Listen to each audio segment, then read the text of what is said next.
Welcome, I'm Mia Parrish, and we're with Devils in the Details today, talking with Joanne Vogel about what classes and campus life will look like in fall 2020. So thanks for joining me, and we'll just jump right in. The big question on everyone's mind is, why are we resuming on-campus classes during a pandemic? Sure. I recognize it might be hard to think about reassembly at this moment, but we're very excited to have people back with lots of mitigation of risk and looking at health and safety as primary and paramount. So we have implemented a lot of strategies that are going to help us achieve this so that we can continue to live and allow people to learn during a pandemic. So what does that look like? What sort of health and safety protocols do we know we're going to be doing? So we are requiring that students, faculty, and staff and visitors to ASU will be wearing face coverings in all of our buildings. We are also requiring that people will wear face coverings when they're in outdoor common spaces where social distancing may be impractical, places like crosswalks or bike racks or in the parking garages where we know there will be high concentration of people.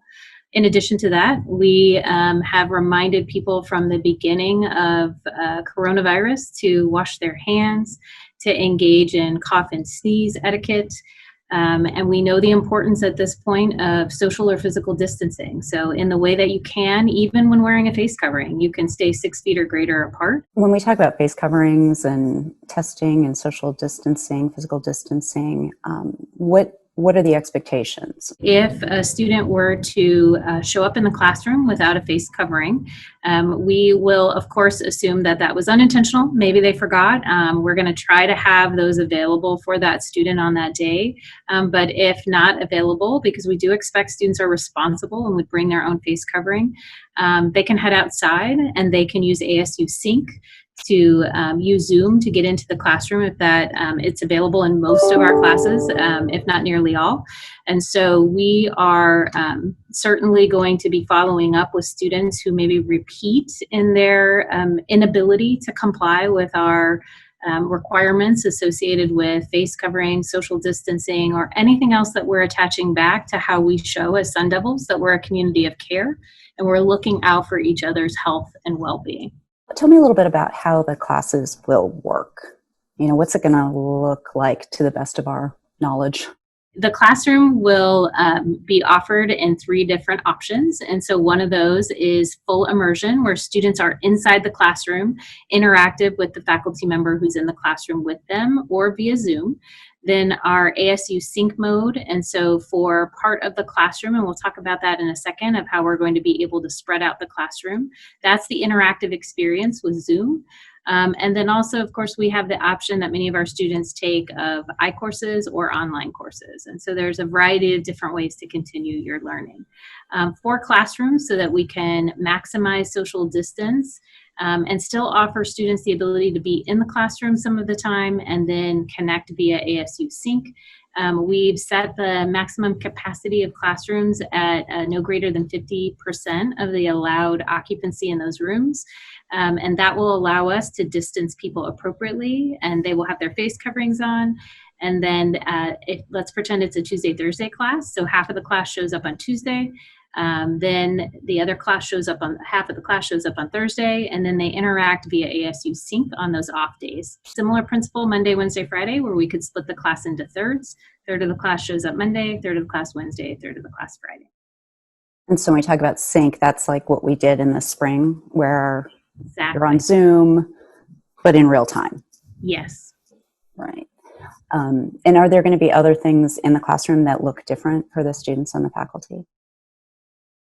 I think the major thing that might be an enhancement actually is our ability to connect with each other at the same time simultaneously in this ASU Sync mode. So we've invested millions of dollars in equipping all of these classrooms to function in ways that it will be even better than what they saw in the spring, to be able to interact with the portion of the class who's outside of the classroom. And so other than the distance between tables and the face coverings you'll see in the classroom, much will be the same, but I think we've actually enhanced and grown in our ability to offer things in this interactive and technological format. But this is for all students, right? That everybody will have a blended experience, is what I would call it, going forward. Exactly. And we're hearing from some students that they're actually more comfortable and confident in interacting. So some of our student voices and some of our students who may or may not have found that classroom environment intimidating have actually started to speak up more in some of the online or digital ASU sync format. What about housing, meals? What's that going to look like? Yeah, so our housing plan, we're actually bringing people in over an extended period of time so that we can be certain that we're lessening the amount of traffic and congestion and keeping people limited in how many appointments we'll take on any given day. So we're actually starting move-in on August 1st. We'll have a few days of early arrivals, students who've signed up for particular programs and have a need to be here early. Then the week following, we're inviting students from across Arizona to consider moving in. They would be bringing in their items, their things that they can leave behind, and they will be headed out after they drop off and set up their rooms. And then the last wave of students we bring in are those from outside of Arizona, where we will bring them in an extended format as well. So where we might have taken 2 or 3 days before, we'll double that amount of time to bring students in a way that keeps them socially distant and that limits the amount of people on a given floor or in a given building. We are asking anyone that will be assisting those who are moving in to abide by our rules, just like we're asking any visitor or vendor, as they will be wearing face coverings as well.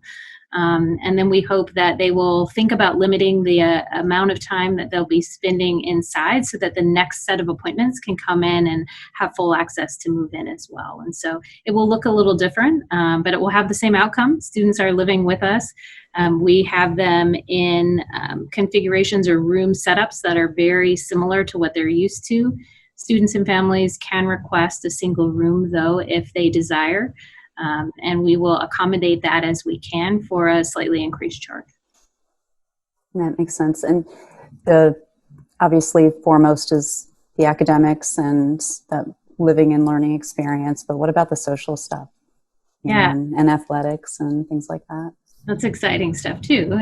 So inside the res halls, we will be engaging with floors and halls virtually as much as possible to limit contact.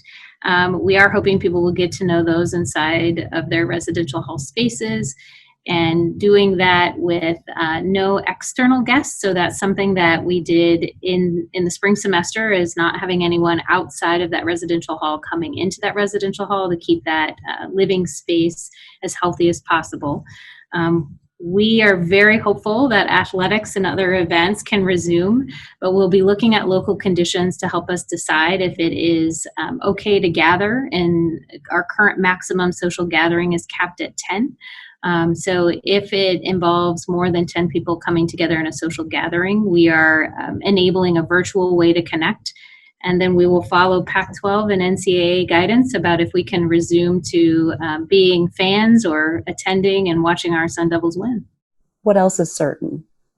I think the appropriate answer to that is probably nothing, right? So much of it. I think what is probably certain is that we will be managing COVID moving into the fall. I think we all know that that is a certainty right now. We're, of course, very hopeful that things like a vaccine will emerge as quickly as possible so that we can alter and adjust how we're living currently. What is certain, I would say, is also that we will create the best experience we can for our incoming and returning Sun Devils to be connected in a way that might be a little bit different, but no less meaningful, and that they can stay healthy, and that we have the support if they were to become ill, that we can wrap around the care that they need to get back to learning as soon as possible. What is it going to take? What is that going to look like for us to do all these things, to be able to be in place and in person like you're talking about? I think it takes an exceeding amount of discipline to monitor what's going on around us.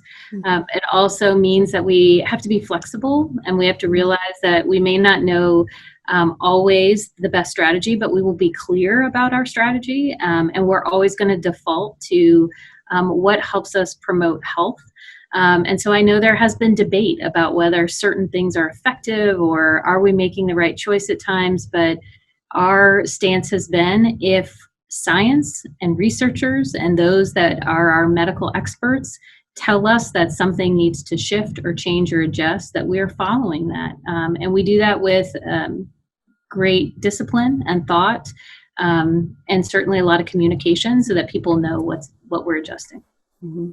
And this takes a lot of people, right? We've all people all across the university and students and everything working together. It does. It does. From those who are cleaning the buildings to those in our deans of students offices, where every student who is and has been in self-isolation, whether in quarantine or because they are ill, we check on them daily. We ask about their needs. It means altering how we serve them meals. It means making sure that if they have an intensification of symptoms, that they can get the appropriate care to them. We do have amazing telemedicine and telecounseling, so we can offer that virtually if needed. But it takes our entire community, which is why we have talked about this as being a community of care. It takes every one of us. All right. And all the students and everyone pitching into to look out for each other and be mindful of that entire community. So this is a really big change in how we operate and how we live and manage. What would you like to reinforce about how we will be able to be safe together going into the fall? Sure. I think this is such an incredible time to think about interdependence, that the choices that we are making have a huge effect not only on our own health, but the health of those around us, the people that we care about and love.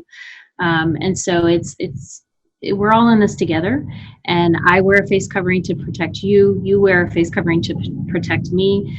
And so no longer are the choices and the decisions we're making only about us. They're about the whole community. Thank you so much, Joanne, for all you're doing and for spending a little time today with Devils in the Details. And thank you for what you're going to do ahead. It's really important.